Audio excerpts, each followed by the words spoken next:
प्रिय विद्यार्थियों नमस्कार। आज हम सर्वोच्च न्यायालय का क्षेत्राधिकार एवं भूमिका का वर्णन करेंगे। भारतीय सर्वोच्च न्यायालय का क्षेत्राधिकार बहुत ही विस्तृत है। भारत के सर्वोच्च न्यायालय के विश्व के सभी संघीय न्यायालयों यहाँ तक कि अमेरिका के सर्वोच्च न्यायालय से भी अधिक विस्तृत अधिकार दिए गए हैं।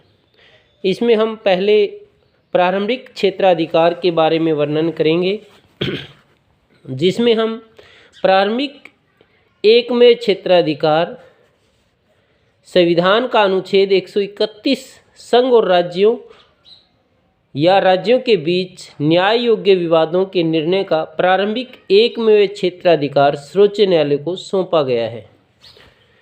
इसके अंतर्गत पहला, जैसे केंद्रीय सरकार एक या एक से अधिक राज्यों के बीच कोई भी विवाद हो, भारत सरकार या राज्य या कई राज्य तथा एक या एक से अधिक राज्यों के बीच विवाद हो या दो से अधिक विवाद का मामला हो।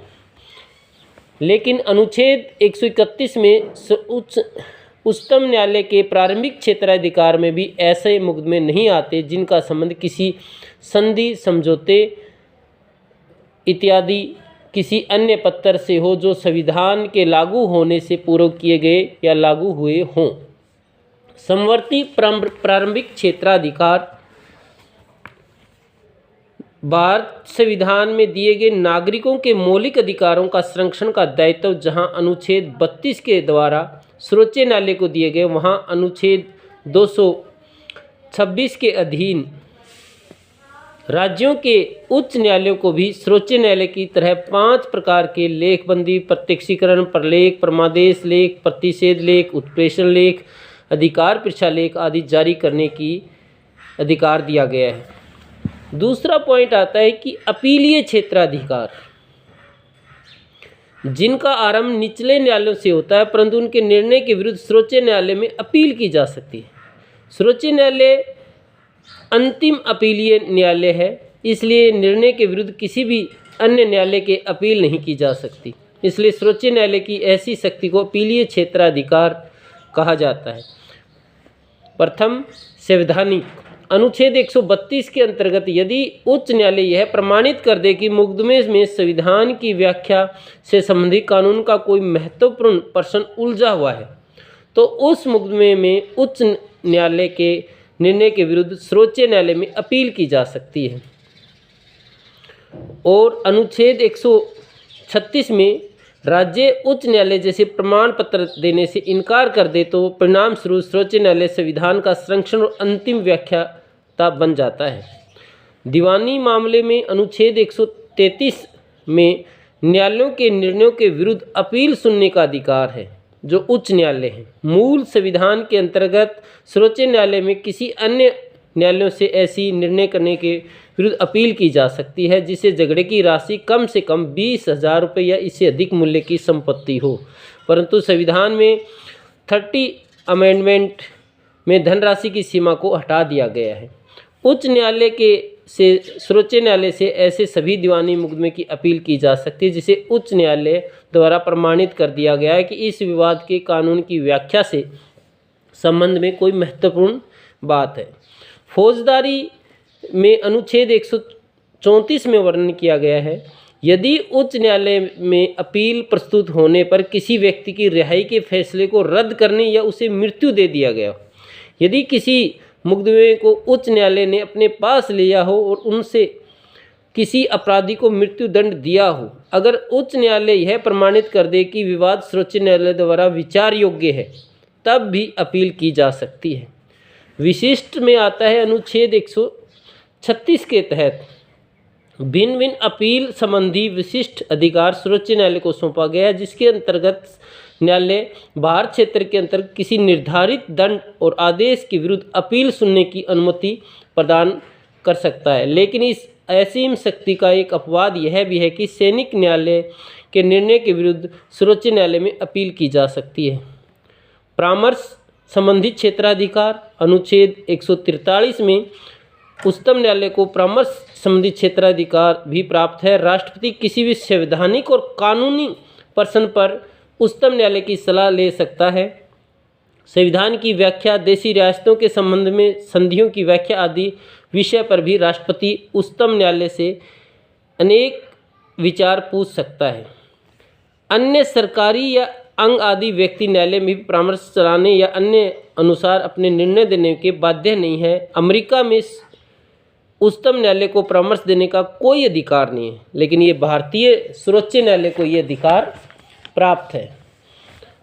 आलोचक इस बात से समस्या उत्पन्न करते हैं कि उच्चतम न्यायालय के सम्मान प्रतिष्ठा को आघात पहुंचा सकता है, परंतु अधिकतर लेखकों ने, विचारकों ने, बुद्धिजीवियों ने उच्चतम न्यायालय के परामर्श संबंधी क्षेत्राधिकार की लाभ की आशंका की गई है। अब तक राष्ट्रपति को ने सर्वोच्च न्यायालय से 11 बार सलाह मांगी है।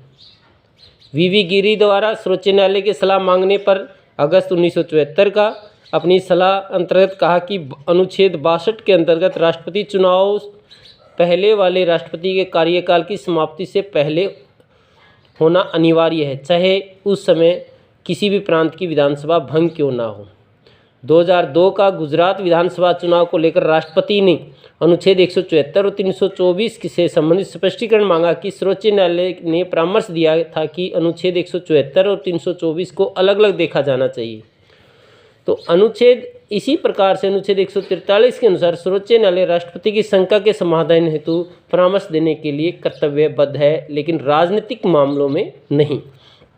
अभिलेखीय न्यायालय, अनुच्छेद 129 में सर्वोच्च न्यायालय को अभिलेखीय न्यायालय घोषित किया गया है और सर्वोच्च न्यायालय की सभी कार्यवाही एवं निर्णय प्रमाण के रूप में प्रकाशित किए जाते हैं और देश के समस्त न्यायालयों के लिए यह निर्णय न्यायिक दृष्टांत के रूप में स्वीकार किए जाते हैं।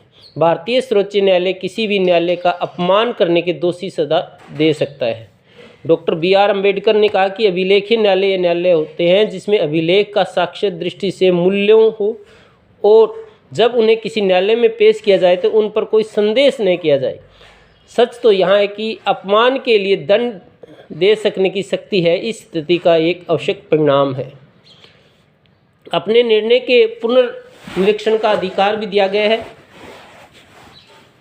और अन्य विविध पर अधिकार भी दिए गए हैं। मौलिक अधिकारों की संरक्षण के रूप में अनुच्छेद 32 का उदाहरण 5 प्रकार की रिट का जो हम पहले भी जिक्र कर चुके हैं। राष्ट्रपति और उपराष्ट्रपति के चुनाव संबंधी झगड़ों का भी जो हमारा अमेंडमेंट 39 था उसके तहत राष्ट्रपति और उपराष्ट्रपति के चुनाव का निर्णय करने का अधिकार भी सर्वोच्च न्यायालय के पास था, अंतिम निर्णय होता था। 1975 द्वारा संशोधित न्यायालय का यह अधिकार छीन लिया गया था, लेकिन राष्ट्रपति और उपराष्ट्रपति चुनाव का विवादों का निपटारा के लिए संसद द्वारा कानून किसी संस्था या सत्ता की स्थापना करेगा। 44 अमेंडमेंट के तहत राष्ट्रपति और उपराष्ट्रपति के चुनाव के संबंधी संदेह और विवादों की जांच सर्वोच्च न्यायालय और का अंतिम निर्णय माना जाएगा। संविधान का संरक्षण के रूप में 42 अमेंडमेंट के द्वारा अनुच्छेद 368 में दी गई संवैधानिक प्रक्रिया में संविधान को के किसी भी अनुच्छेद में संशोधन करने का अधिकार दिया गया था, परंतु सर्वोच्च न्यायालय ने मिनर्वा मिल्स बनाम भारत सरकार के नामक मुकदमे में यह निर्णय देते हुए 9 मई 1980 को इस व्यवस्था में परिवर्तन कर दिया कि यह निर्णय है कि संविधान की बुनियादी ढांचा का उल्लंघन करती है तो बातें संविधान की बुनियादी संरचना के संबंधित तो सर्वोच्च न्यायालय में चुनौती नहीं दी जा सकती। और यहाँ तक कि यह बात ध्यान योग्य है कि सर्वोच्च न्यायालय अभी तक इस बात को स्पष्ट नहीं किया है कि संविधान की बुनियादी संरचना कौन कौन सी बातें शामिल है। मुकदमों को स्थानांतरण करने की शक्ति अनुच्छेद 139 ए के तहत सर्वोच्च न्यायालय और न्यायालयों की कार्रवाई और कार्यविधि को नियमित करने के नियमों के करने की शक्ति अनुच्छेद 145 और इसी तरीके प्रशासनिक और निरीक्षण करने की संबंधी शक्ति जो न्यायालय के द्वारा चलाई जाती है। लोक सेवा आयोग संबंधी शक्ति, न्यायिक पुनर्निरीक्षण का अधिकार अनुच्छेद 132 और 31 सर्वोच्च न्यायालय की न्यायिक पुनर्निरीक्षण का अधिकार प्राप्त करते हैं।